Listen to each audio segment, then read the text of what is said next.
I'm Dalton Barrett for News Radio WGNS, and here's some of the top stories from Rutherford County on your Rutherford Roundup on Tuesday, April the 28th, 2026.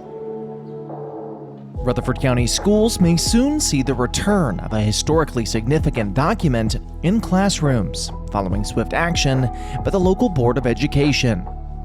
Board member Butch Vaughn introduced a motion last Thursday to put the 10 Commandments back in schools, citing similar efforts in other states. The measure passed unanimously, aligning with legislation advancing in Nashville that would allow, but not require, districts across Tennessee to display the 10 Commandments alongside foundational documents like the Declaration of Independence and U.S. Constitution. Lawmakers, including State Senator Mark Pote, debated legal language to better withstand anticipated court challenges before ultimately approving the bill. It now awaits the governor's signature, while Rutherford County officials say logistics for implementation are still being developed. Meanwhile, a separate issue is drawing concern across Rutherford County as educators and privacy advocates warn about the growing use of technology in classrooms.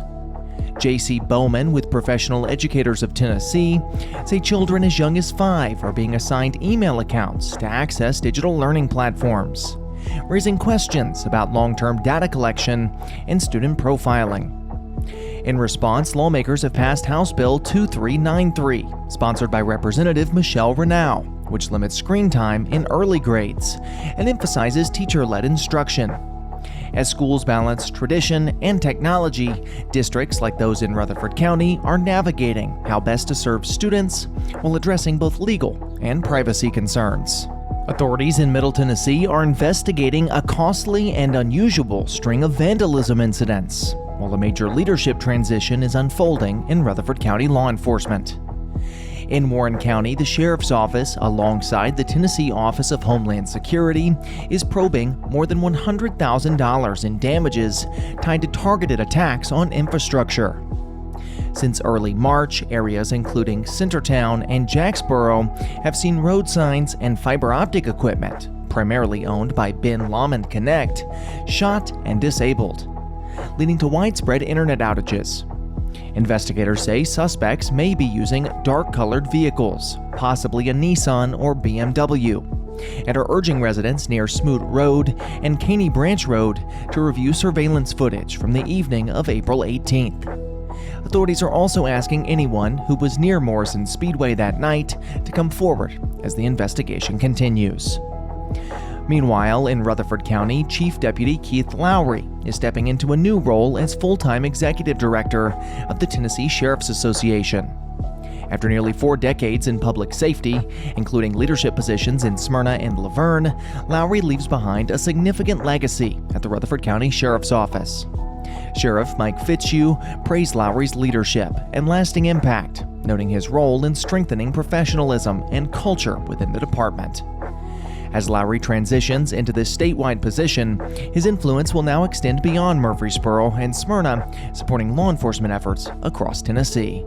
Middle Tennessee's culture of severe weather is a familiar reality across communities like Rutherford County, where residents are no strangers to tornado threats. While the volunteer state averages around 30 tornadoes each year, data shows it doesn't top the nation in total numbers.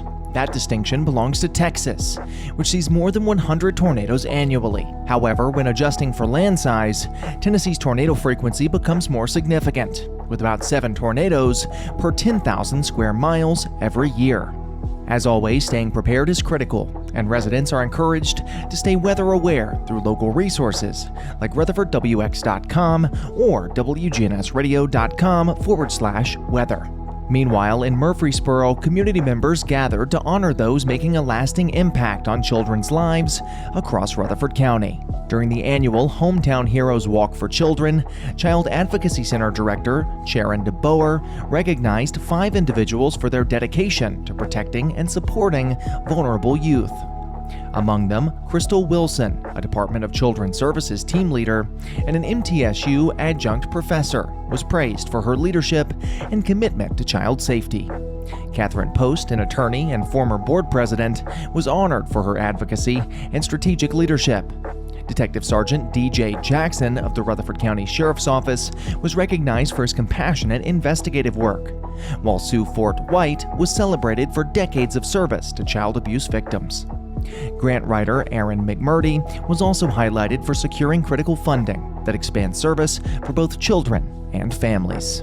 That's all for now. For updates on these and many more local news stories, be sure to check out our website, wgnsradio.com, or follow us on social media on News Radio WGNS on Facebook and X. If you're enjoying the show, be sure to leave a rating or a review on Spotify and iTunes, a comment on YouTube, or share it with a friend. I'm Dalton Barrett for News Radio WGNS, part of your Good Neighbor Network, and I'll talk to you later.